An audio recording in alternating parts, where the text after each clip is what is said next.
Hi everyone, now we get to the most important part of data science roadmap. This is part 3. In this part, I'm going to talk about machine learning and statistical models. So I'm going to tell you in detail what machine learning and statistical models you need to know or you must know in order to be successful in industry. Alright, so there are a lot of stuff that I'm not going to cover because there are billions of models that exist in the literature. What are the dominant machine learning models that you will use in everyday life? And what class of machine learning models we have? So this is one of the most important videos we can have for the data science roadmap. After all, this is all about machine learning and statistical models. Alright, so let's start. So we usually classify the machine learning models to two dominant sections, or we can say three dominant sections here. I'm going to write them here. Number one is supervised learning.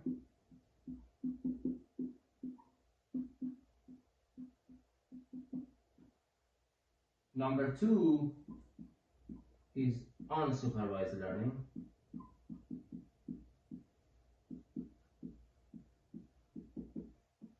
And there is a number three, which is reinforcement learning. I may talk about reinforcement learning in brief at the end, but these two are very dominant. Okay? What is supervised learning? First, the explanation. Supervised learning is a class of machine learning models in which there is a ground truth or label for our data. So class of machine learning model which we have a ground truth for our data. So we can find the accuracy for our model, or we can find the error value for our model. Right? That's a supervised learning. We know the actual correct value. Unsupervised learning, as the name suggests, is a class of ML model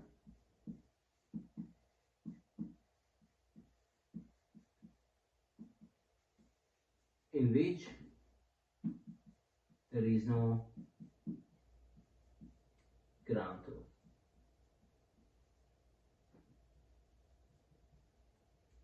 For data. Great. Now that we understand supervised and unsupervised learning, as I said, there is a reinforcement learning as well, which is a class of sequential learning. So it's neither supervised nor unsupervised learning. Alright? But for these two dominant class, how do we break down the machine learning model based on this? Alright? So let me erase the board and let's go ahead about the breakdown of machine learning or statistical learning models. Alright? So there is a semi-supervised learning as well, which I'm gonna talk about that as well. There are a lot of stuff actually in machine learning happening, but we're talking about the dominant ones. Alright, so first talking about the supervised learning model. First, supervised. Supervised learning. Now that we have a supervised learning breaks down to two main components: classification and regression. Regression and classification. Let's define each. Regression, class of ML algorithm in which the target variable or the label, remember we have a ground truth, target or the label is numerical or continuous value. Numerical or continuous. Classification is a class of ML models or algorithm where the label, target is discrete or categorical. Great. Now we have In supervised learning, we have a class of regression and classification. Fantastic. Now let's stick to each one and describe about different modelings that are going on in regression and classification. Alright, so I'm going to start with regression.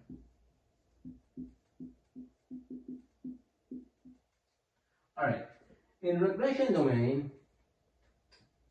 when the output is continuous, I'm going to further break it down to classical ML. I think this is the best breakdown. Classical ML and modern ML or deep learning. I will write deep learning.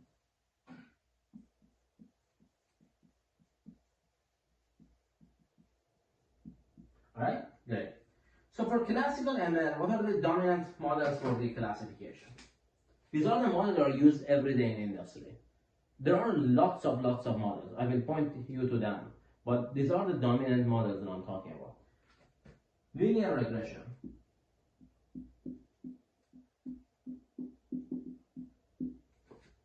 Decision tree.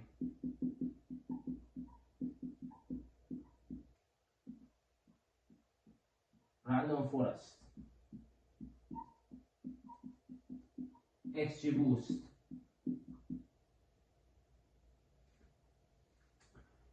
And we have some more support vector machine as well, but let's try support vector machine as well, or SVM. Alright, so this is some example of classical ML for regression. They can handle continuous output. Alright, so if you just started the world of data science, you want to focus on classical ML, first you need to focus on classical ML, so there is an inherent ordering on them. Right? You can start with these models. Deep learning models for the regression, those that can handle regressions, are going to be MLP or multi-layer perceptron, multi-layer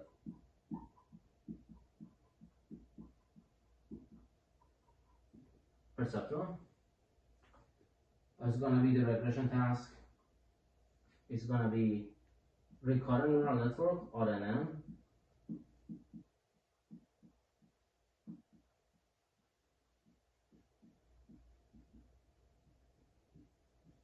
And also CNN.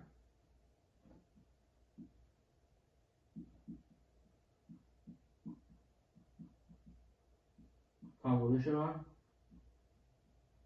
neural network. Alright.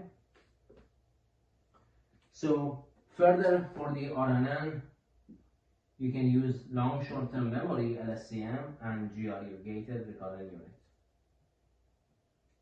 But that's very much into detail now. Alright. So this is for the regression. Now let's talk about the classification. Very similar. Most of these models that I talk about, that they can do classification as well. But there are some models that are different. Now let's talk about the classification. Alright, let's talk about the classification now. So classification.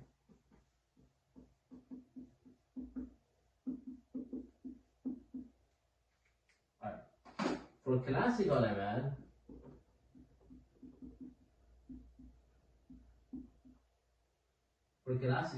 we have logistic regression instead of linear regression. Linear regression is not for classification. Decision tree,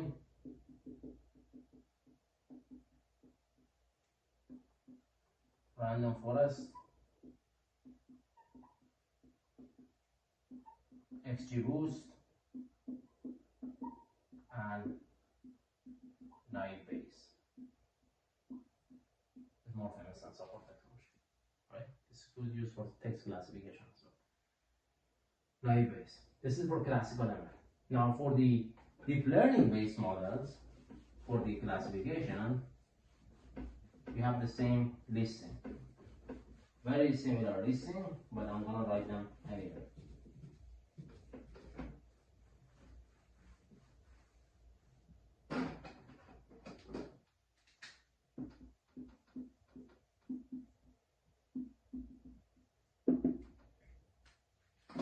you can use multi-layer perceptron, or we use fully connected network. Fully connected network or MFP, multi-layer perceptron, they're the same. You can use recurrent neural network, RNN, LSCM, GRU, gated recurrent unit, or CNN is used for image classification, for example, convolutional neural network. Okay, so for deep learning models, you need to have some knowledge of any of this model to say a little more advanced. LSCM, for example, for recurrent neural network, take LSCM. It's more dominant than GRU. It's more widely used than GRU, right? So deep learning is very wide. You can't really get expert in every domain in deep learning. So you have to see, depends on your application.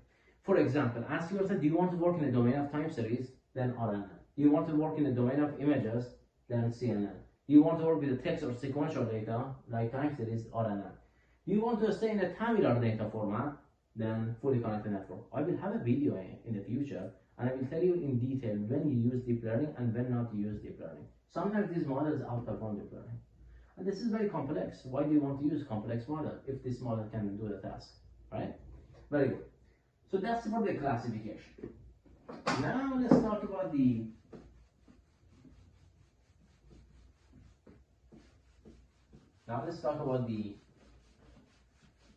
unsupervised learning. This gets more interesting and more challenging. Unsupervised learning.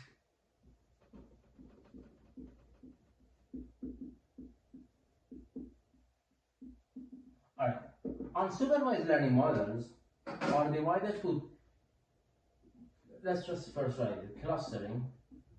Remember, we don't have any layer. And dimensionality reduction.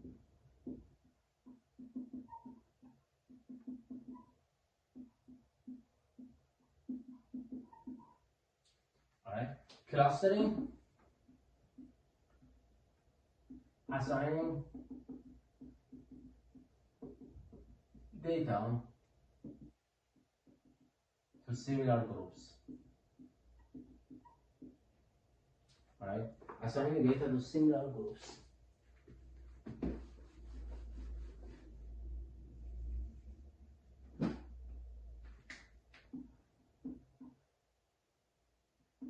Assigning data to similar groups. Now, what are the examples of this? What do you need to know? K-means, learn K-means, and learn hierarchical cluster. There are so many out there. But believe me, these are the dominant one, hierarchical cluster. Alright, this is for clustering. For dimensionality reduction,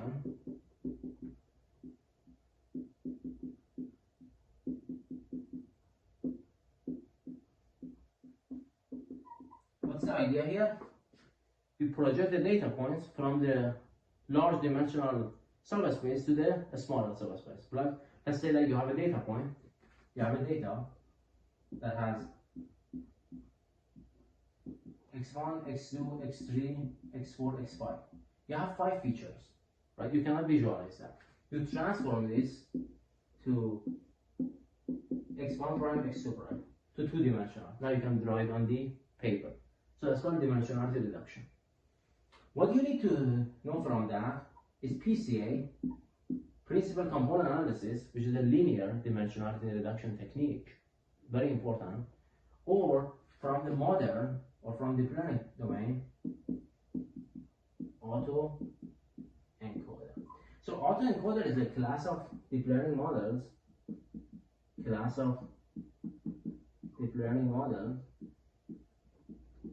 where input and output are the same. That's why it's called autoencoder. Input and output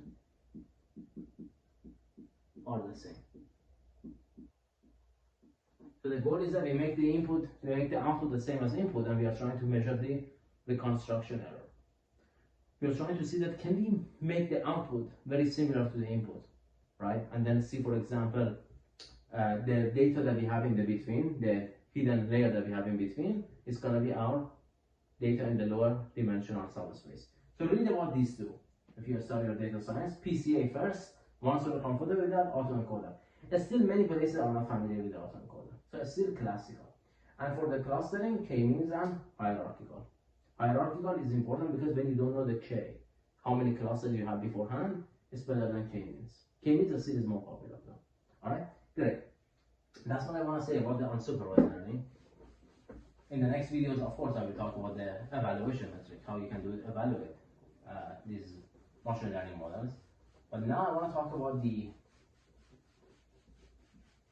semi-supervised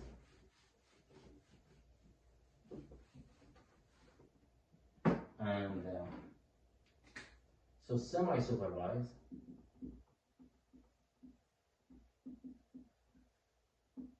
and also reinforcement.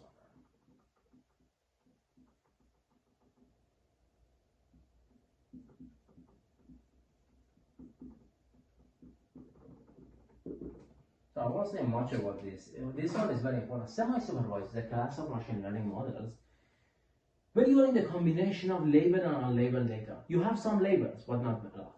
So it's not supervised. You don't have labels for every single data points, right? But it's not that you don't have any label, like unsupervised learning models.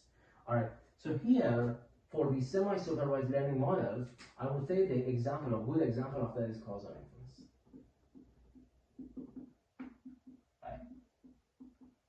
Fundamental law of causal inference. You cannot observe participants in both control and treatment group at the same time. So always you have one missing value. Either the participant is in control or is in treatment group. So you have a missing label for either of them. So that's why it's called semi-supervised. What you need to know from causal inference, I have a video about that. Learn about potential outcome briefly and causal lab, or a structural causal lab. I will have a video about this. Potential outcome is more common in industry. This is more common in research. Reinforcement learning is a knowledge of or practice of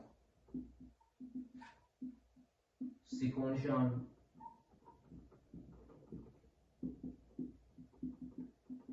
decision making. So for reinforcement learning, you need to define it as a knowledge of or practice of sequential decision making. And in the reinforcement learning, in the beginning, learn this terminology. Rewards, action, policy, state, transition matrix,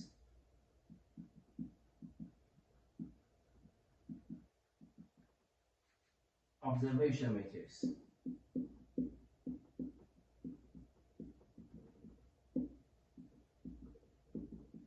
Markov decision process, and partially observed Markov decision process. Alright, so this is what you need to know if you want to learn reinforcement learning. It's a different class of machine learning models. Right, it's very broad. It's a little bit advanced topic, but if you want to understand reinforcement learning, learn about these concepts.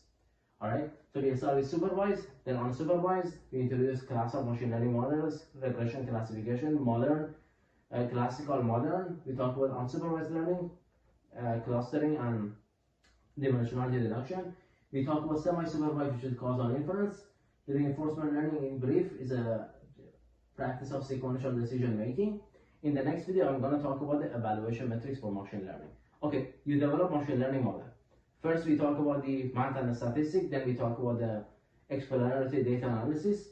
Then we talk about the developing machine learning models. Now we have to see how to evaluate machine learning models. So there is a natural sequence that I'm actually following here. Alright, like always, leave a comment if you have any question, and I do my best to respond to your question. If you like this video, please like and subscribe and share it with your friends. Thank you.